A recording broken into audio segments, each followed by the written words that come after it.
Specific नाव षडयंत्रात कधीच देता येत नाही आणि ते त्याला व्यक्तीलाही माहीत नसतं.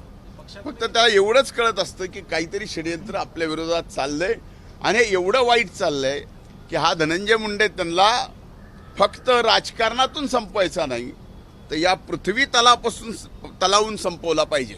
अशा पद्धतीनं आपल्याला आठवत असेल, आपल्यापैकी अनेक जण असेल की ज्या वेळेस मी राज्याचा विरोधी पक्ष नेता होतो, शेतकऱ्यासाठी, शेतमजुरासाठी, शेतकऱ्यांच्या शेतीमालासाठी या सभागृहामध्ये 8-8 दिवस सभागृह चालू दिलं नाही.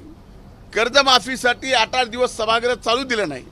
नरड्यातून रक्त पडेपर्यंत हाच धनंजय मुंडे विरोधी पक्ष नेता असताना वरच्या सभागृहामध्ये शेतकऱ्यांसाठी लढला, रक्त ओकलं, न्याय मिळवून देण्याचा प्रयत्न केला. असे अनेक प्रसंग आहेत जे सांगता येतील. सलग 8 दिवस विधान परिषदेचा सभागृह मराठा आरक्षण मिळावं म्हणून मी या ठिकाणी 8 दिवस बंद केलं.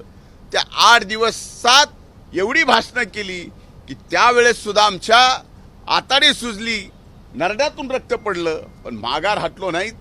अशा पद्धतीची लढाई धनगर समाजाच्या आरक्षणाची सुद्धा या ठिकाणी मी केलेली आहे.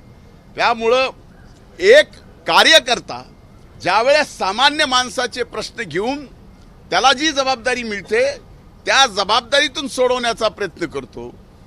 जबाबदारी बदलली की त्याचं रूप षडयंत्रामध्ये आणायचं आणि त्या षडयंत्रातून असा कार्यकर्ता जो तयार झालेला आहे त्याला पूर्णपणे संपवायचं काम या षडयंत्राच्या माध्यमातून करायचं.